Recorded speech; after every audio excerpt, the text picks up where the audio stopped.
Welcome back to the fifth out of six sessions on the book Unlocking English Learners' Potential. Again, we're glad that you're here. You are being recorded, and please mute your microphone. Welcome. You should be an old pro at all of this now. We're not going to read that.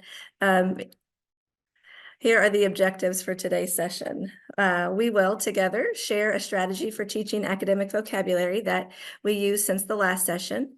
We will discuss the importance of building background knowledge with our English learners. We will examine recommendations and strategies for building background knowledge. And then at the end, like always, you'll have a little bit of time to plan a future building background activity for content that you're going to teach in your area. I hope that is meaningful.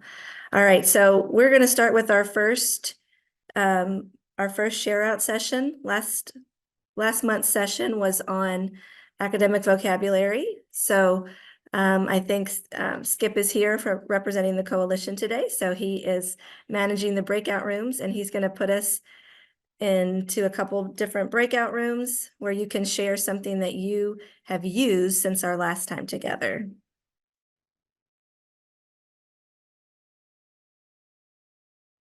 All right, I think everyone is back now. Thanks so much. I hope that you had a little opportunity to talk about learning from our previous session. And now we're going to go ahead and move into the new content for today. We're going to be looking at Chapter 7, Building Background. So if you wouldn't mind to go ahead and take out your book, we're going to turn to page 174 first. About in the middle of that page, there is a kind of a continuum there. So I'd like for you to think for a minute. You can write it down on a scrap sheet of paper. We're going to actually need a scrap sheet of paper in a minute. How do you feel about teaching background knowledge to your students? So you're going to give yourself a score from 1 to 3, where 1 is, I feel like they're going to get it whenever they read the text or they have the lesson, so we don't need to spend a lot of time building background. And 3 would be, yeah, they need ample background knowledge before we start learning a new content or topic. I'm just going to give you a minute to kind of think about that. All right, the text shared that many content teachers lean more towards the 1 and ESL teachers lean more towards the 3, and then there's lots of teachers in the middle. So hopefully our time together will be thinking about maybe changing or thinking about how we approach background knowledge and how we develop that with our students. All right, so here's what I'd like for you to do on that scratch sheet of paper. Please write down as much as you can, as many words that you can to describe an object with the amount of support that you're given. Pencil and paper, and here we go.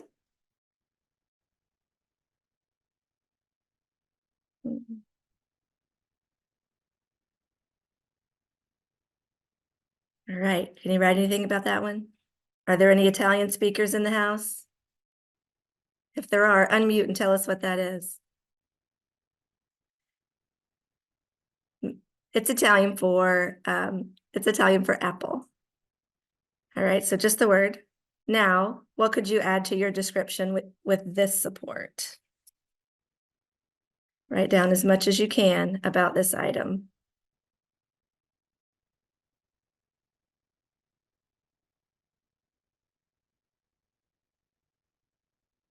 All right, how about this? What could you add to your description of that item if you were given this picture?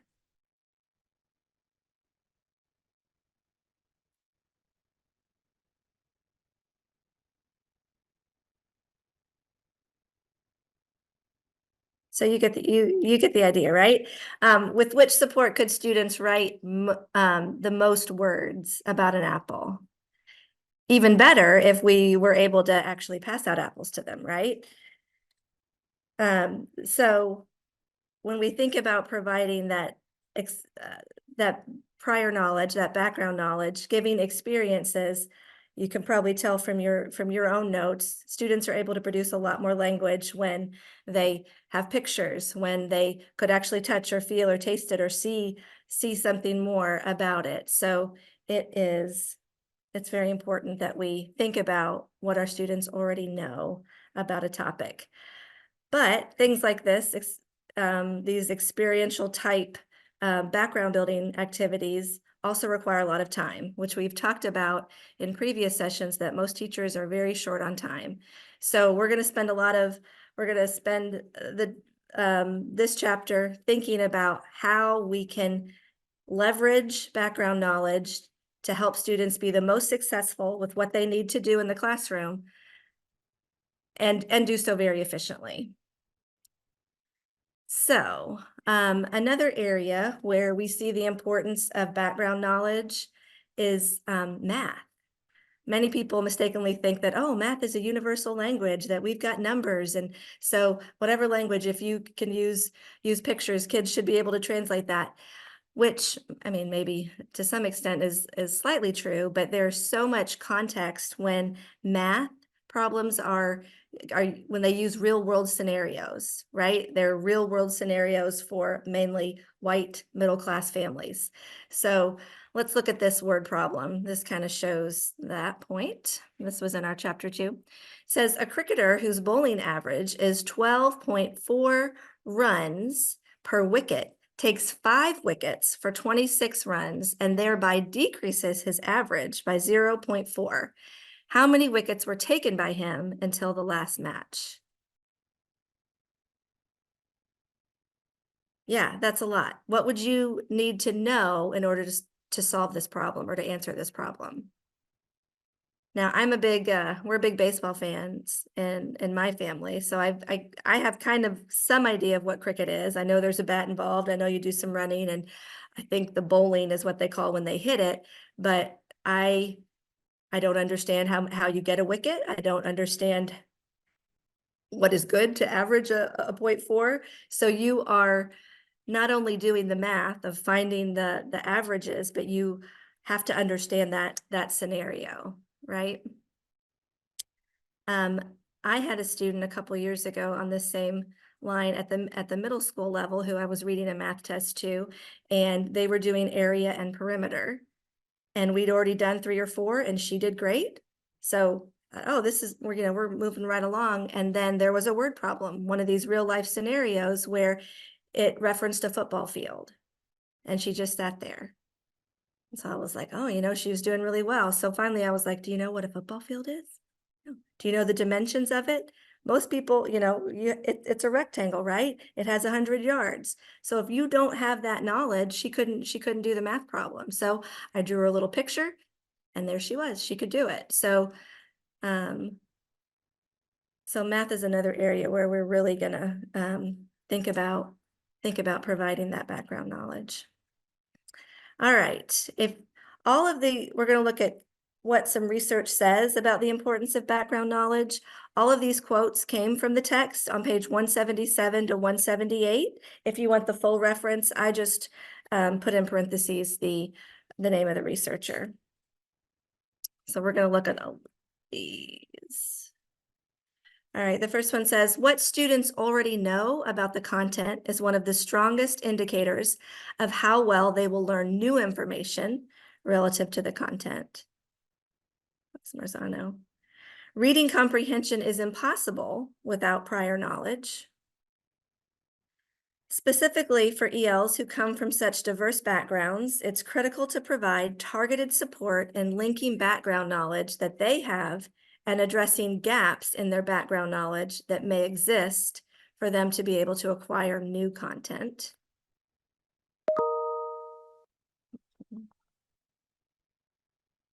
Right, super important.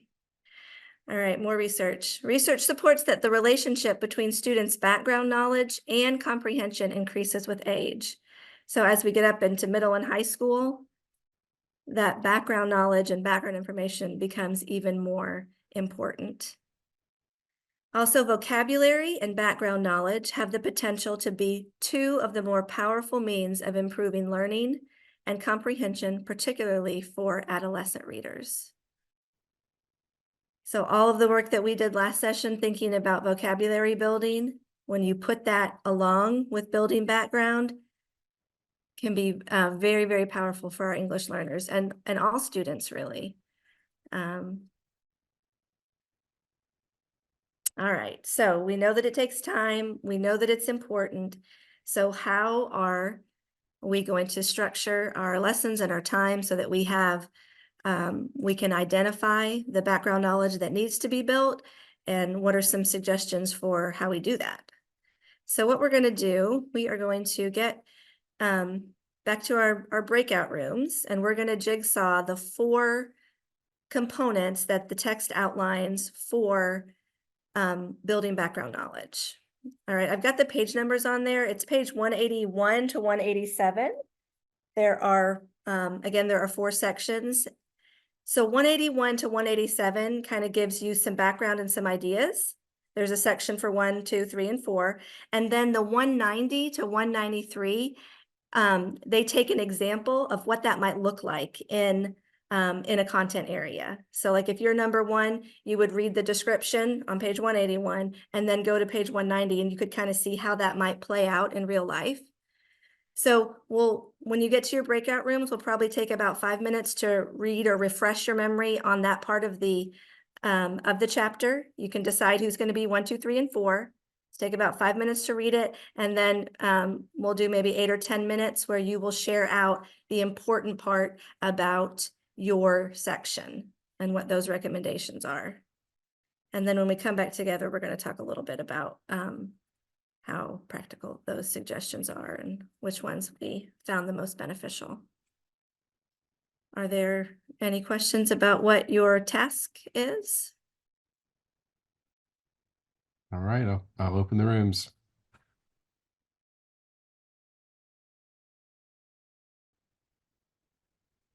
All right, thank you. I think everybody is back.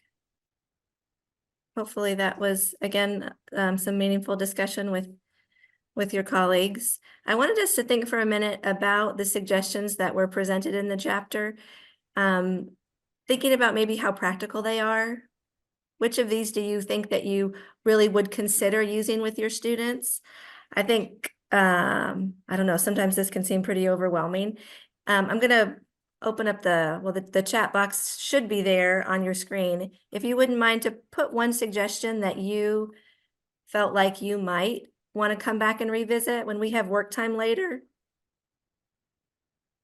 Put that, and then,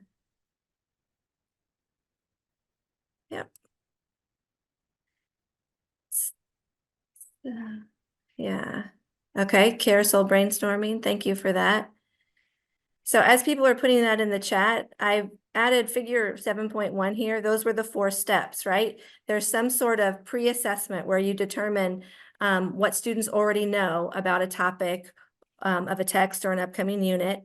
And then as the teacher, I think number 2 is really hard too, right? Because you have to tease through that information and decide what are the most essential bits that someone needs to understand before that new learning can come along with it. Step 3 was about activating that prior knowledge. So if there is some prior knowledge, how can we bring that back to the forefront of our students' minds? And then step 4 was teaching the background knowledge that was missing. I don't know, I was in college 25 years ago, and when I was going to college, I don't know if anybody remembers those KWL charts. Oh, I see some head nods. That makes me feel good.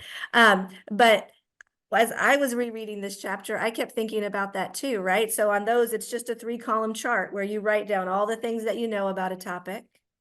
Then in the middle, you're thinking about what questions you might have. And then after you've read or been presented with information, you write down what you've learned. So maybe we should bring that back. I think the sentence starters were a good idea. Carousel brainstorming, prior knowledge, caption writing, that's one we're going to do in just a minute. So awesome. Thank you for sharing those. So what we're going to look at next, in the chat also, I'm going to show, I think there's 4 pictures. So I'd like for you to put, I'm going to leave an image up there, and in the chat, what could you put to describe that picture? What caption could you have for that picture? The bigger it is, it's a little bit fuzzier. A couple of them are fuzzier than others, but here's the first one. And again, this was a way to assess prior knowledge, right? So if students were doing this, we would look at, what words they're using. Could they even label anything in the picture, right? We've talked about how visuals and is a really important scaffold too. So what might you put for this picture? Battle, that's a good one. Yeah, thanks.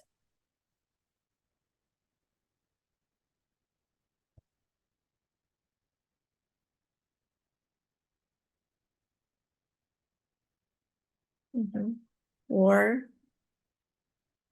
fighting. Yeah, thank you for that. Oh, bravery, uncommon bravery. I like that. Fighting. Ooh, annihilation. I got some advanced English Mhm. learners there. Thank you. All right, I'm gonna go on to the next one. Choosing sides. Oh yeah, that could be really important.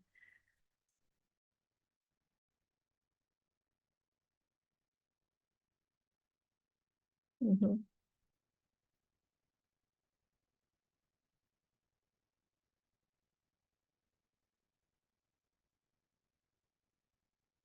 Any ideas for that one? Who do we think that is? Yeah, Abraham Lincoln. And while maybe many president's speech, okay. So we could find out quite a bit. Lincoln's plea, a student view. Yeah, maybe he's saying hello. I like that. Thanks. All right. What about this picture?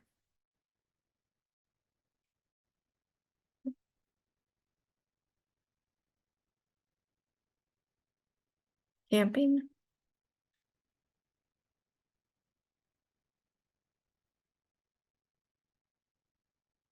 Community. Crowded.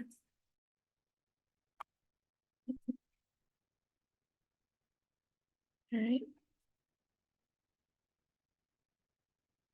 All right. Last one.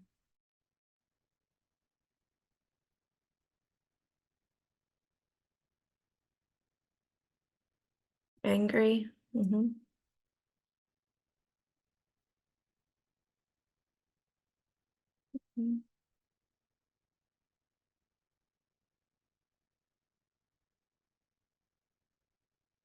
Strength in numbers. That's interesting.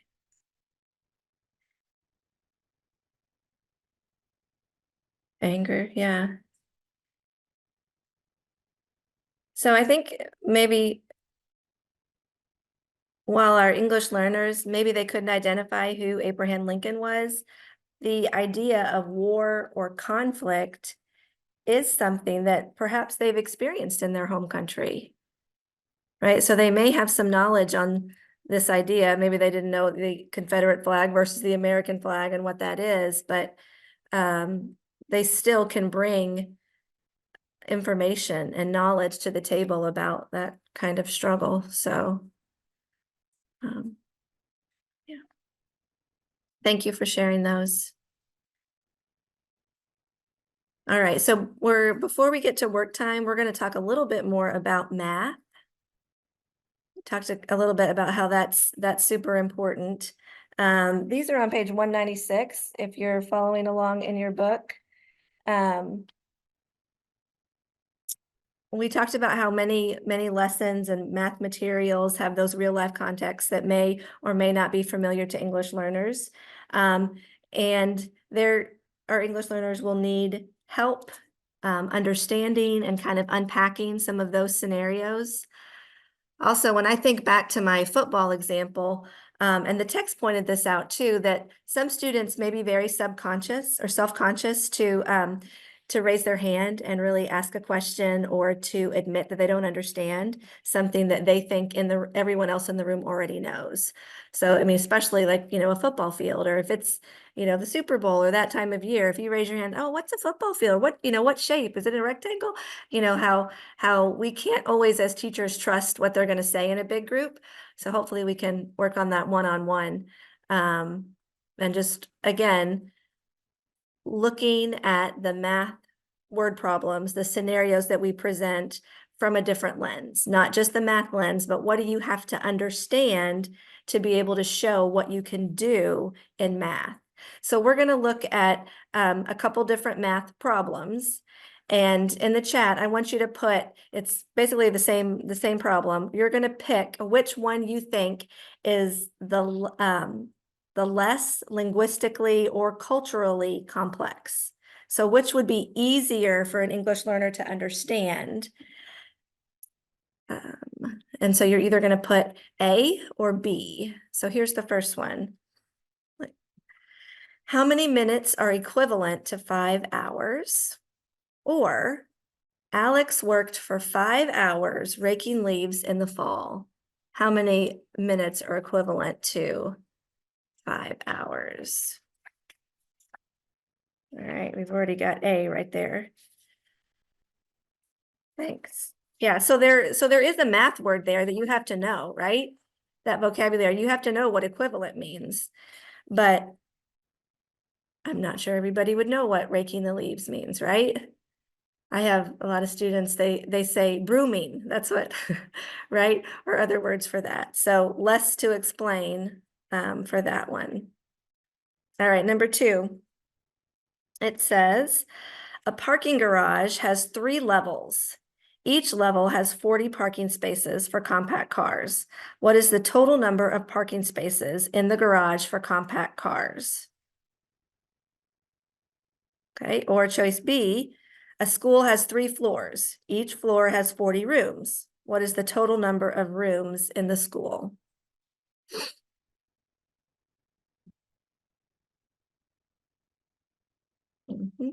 Yeah, okay, this one definitely B, right? They're at school. Many students might understand, although floors, most schools just have 1 floor, right? And I guess a lot of high schools, maybe they have 2 floors, but that might be something that you'd have to explain. But A definitely has more language. If you haven't seen what a parking garage looks like, what is a compact car, right? There's just more to unpack and understand. And again, I think the more that we can add some visuals or some pictures, that really does help too. All right, number 3. A set of football jerseys contains only odd numbered jerseys. Which could be 3 of the jersey numbers from this set of uniforms? Or B, a set contains only odd numbers. What are 3 numbers that can be in this set?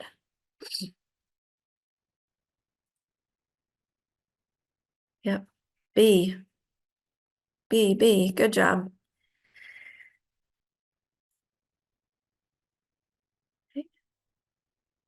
So again, as you're presenting, even if you're not a math teacher, if you're an ESL teacher, or when you're working with English learners, it's really important to look at another lens, look at the language, look at what they're being expected to know in addition to the math concepts, which is why that was an important part of this chapter also, and I agree. All right, we're going to look at one more thing before work time.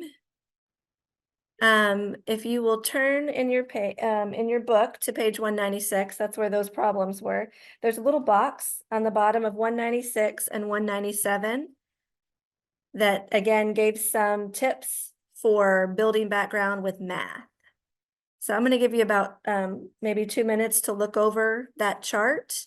And we've done this before, where you put a check by things that you already know, or that you that jive with you, what you've heard or said, question mark to things that are confusing, exclamation point, things that surprise you, or plus by something that was new. So I'm going to give you just a second to look at that, and then we're going to move into work time and maybe get out and enjoy the sunshine.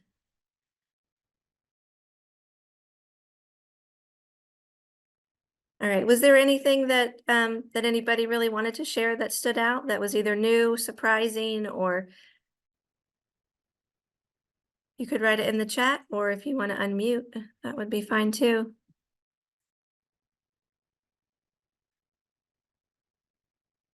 I always appreciate the, I think it's suggested crossing off unnecessary words. Like that's the first thing I'm doing in my head when I'm reading a test to a student, thinking about taking out that fluff, right? What are they really testing and how can I help them understand that?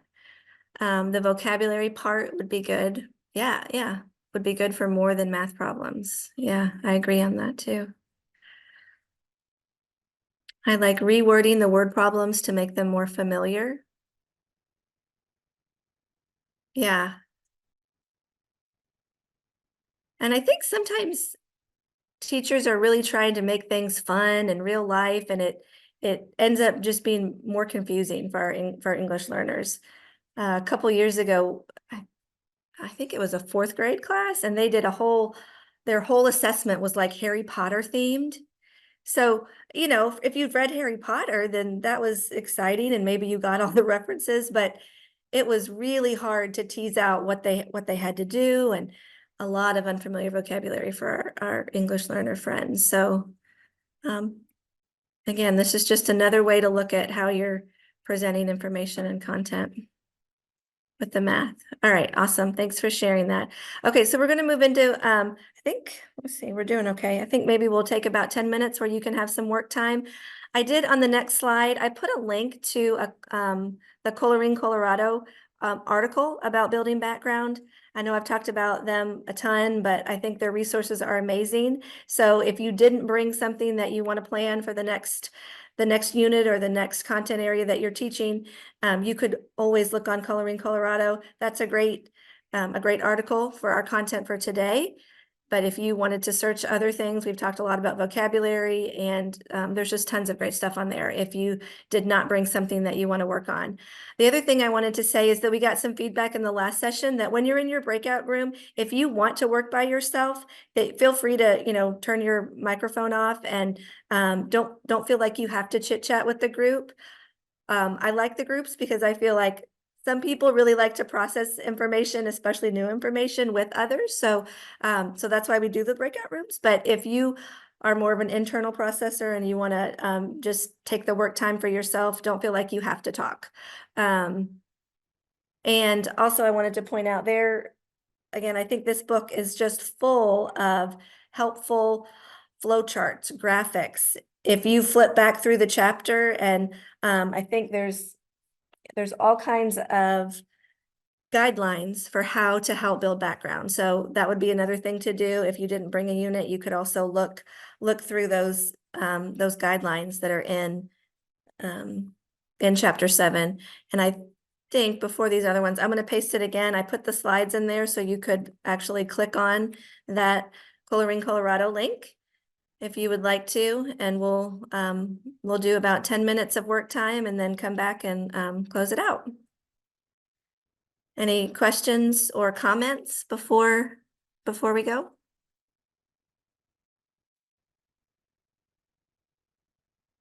All right. Thank you. Whenever you're ready, Skip. Thanks.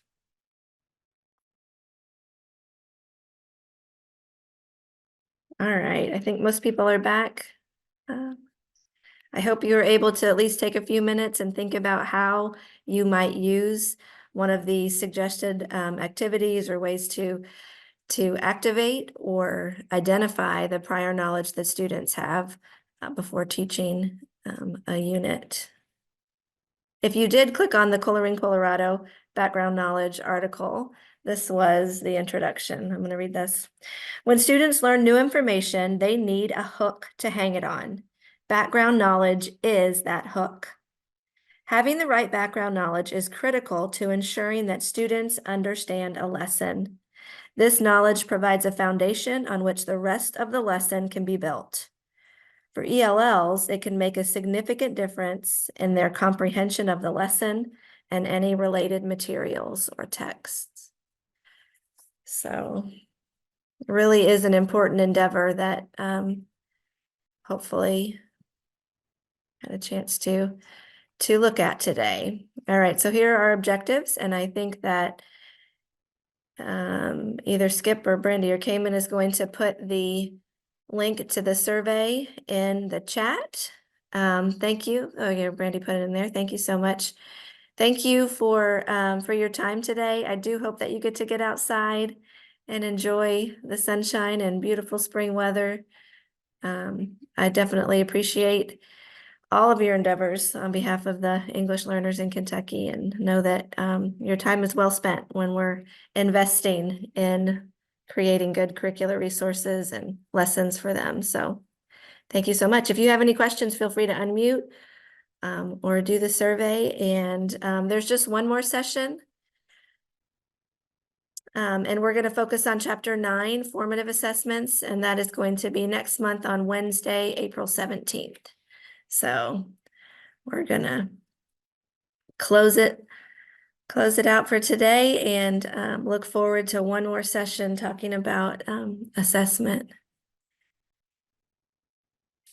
And again, we'll stay on after you fill out your survey if there's other things that you want to talk about.